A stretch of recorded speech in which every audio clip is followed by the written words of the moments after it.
Apartment భవనంలోని 100వ అంతస్తులో ఒక వ్యక్తి నివసిస్తున్నాడు. ఓకే, వర్షాకాలంలోనేమో తను మొత్తం వెళ్ళిపోతాడు, పైకి వెళ్ళిపోతాడు లిఫ్ట్లో. ఎండాకాలంలో ఏంటంటే 50 దాకే వెళ్తాడు అపార్ట్మెంట్కి, మిగతా స్టెప్స్ ఎక్కుతాడు. ఎందుకు?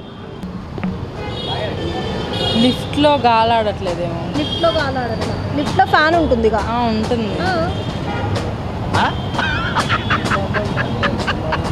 తెలీదండి. ట్రై చేయండి. సరే, క్లూ ఇవ్వనా? ఆయన పొట్టిగా ఉంటాడు. వర్షాకాలంలో ఏం యూజ్ చేస్తాం మనం? అంబ్రెల్లా. ఆయన చేతిలో అంబ్రెల్లా ఉంది. క్లూ ఇచ్చేసా. పొట్టిగా ఉంటాడు, ఆయన చేతిలో అంబ్రెల్లా ఉంది. పుట్టగొడుగు. నాకు అర్థం కాలేదు సార్. వర్షాకాలంలో 50 ఫ్లోర్స్ దాకా వాటర్ వస్తుందేమో. వర్షాకాలంలో 50 ఫ్లోర్స్ దాకా వాటర్ వస్తుంది, అందుకే 100 మొత్తం వెళ్ళిపోతాడు. మరి ఎండాకాలంలో అపార్ట్మెంట్ భవనంలోని 100వ అంతస్తులో ఒక వ్యక్తి ఉంటున్నాడు. అయితే వర్షాకాలంలోనేమో లిఫ్ట్ ఎక్కి పైదాకా వెళ్ళిపోతాడు, 100 ఫ్లోర్ దాకా వెళ్ళిపోతాడు. ఎండాకాలంలో ఏంటంటే 50 వరకే వెళ్తాడు, మిగతాది స్టెప్స్ ఎక్కి వెళ్తాడు. ఎందుకు? ఎండాకాలంలో బిల్డింగ్ సైజ్ తక్కువ అవుతుందా?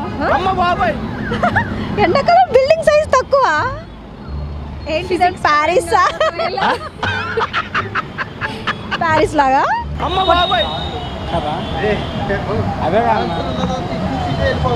అదే ఆ పిల్ల విష్ణుమూర్తి అంటుంది. చెప్పండి. ఆయన పొట్టుకుంటాడు కదా, వర్షాకాలంలోనే మనం అంబ్రెల్లా యూజ్ చేస్తాము. సో అంబ్రెల్లాతో 100 దానికి టచ్ చేస్తాడు. అంబ్రెల్లాతో ఎండాకాలంలో అంబ్రెల్లా యూజ్ చేయం కదా.